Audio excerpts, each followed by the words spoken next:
সার্জারির মাধ্যমে টাক মাথায় কৃত্রিম চুল লাগানো জায়েজ আছে কিনা? কৃত্রিম চুল স্থাপন করা মাথাতে এটি গুনাহের কথা।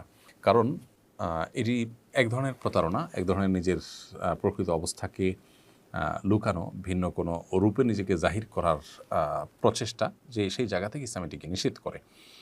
অতএব এই কৃত্রিম চুল মাথায় স্থাপন করা জায়েজ নেই।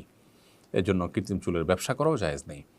আল্লাহ রাব্বুল আলামিন মানুষকে যেই হালতে রেখেছেন সেই হালতেই থাকবেন। এটা এমন বিষয় না যে এটা আসলে অসুস্থতা, বিধায় এটা আপনি ট্রিটমেন্টের জন্য উদ্যোগ নিলেন। হ্যাঁ, আপনার কোনো জায়গায় দাঁত পড়ে গেছে, সেখানে দাঁত স্থাপন করেছেন। আপনার আঙ্গুল পড়ে গেছে, সেখানে আপনি এমন কিছু স্থাপন করেছেন যাতে চলতে ফিরতে সুবিধা হয়। পাও ভেঙে গেছে, সেখানে আপনি স্ট্রেচার ব্যবহার করলেন বা এমন কিছু লাগালেন যেটাতে আপনি পায়ে চলার কাজ হয়।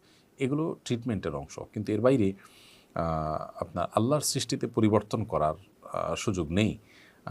যেটা স্বাভাবিকত্ব সেটাকে আপনি পরিবর্তন করবেন, বা যেটা রোগ নয় সেটাকে আপনি ট্রিটমেন্ট এর নাম দিয়ে আপনি আল্লাহর সৃষ্টিতে পরিবর্তন করবেন, সেটা কিন্তু সুযোগ নেই।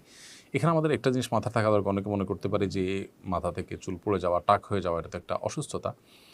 তো অসুস্থ হলে আপনি সেটার জন্য যাতে চুল পড়া বন্ধ হয় সে উদ্যোগ নিতে পারেন, বা চুল যাতে গজায় মাথা থেকে সে উদ্যোগ নিতে পারেন। কিন্তু পরচুলা লাগানো আর নিজের অবস্থাকে লুকানোর চেষ্টা একই জিনিস। এখান থেকে মানুষ প্রতারিত হবে। বিবাহ শাদী বলুন, কাজকর্ম বলুন, নানান বিষয়ে নানান অসুবিধা তৈরি হতে পারে। এই জন্য এটা জায়েজ নাই। আপনি বলতে পারেন যে তাহলে মাথার চুল আমি অল্প বয়সে পড়ে গেছে, অথচ আমার বয়স বেশি নয় কিন্তু দেখাচ্ছি বেশি, তাহলে আমি কী করব? এটার জন্য আপনি মাথায় টুপি দিয়ে রাখতে পারেন, রুমাল দিয়ে রাখতে পারেন, অথবা আপনার প্রকৃত বয়স আপনি বিভিন্নভাবে তো প্রকাশ করতেই পারবেন। এক কথায় এই পরচুলা ব্যবহার করা, এটাকে উলামা ইকরাম জায়েজ বলেন না।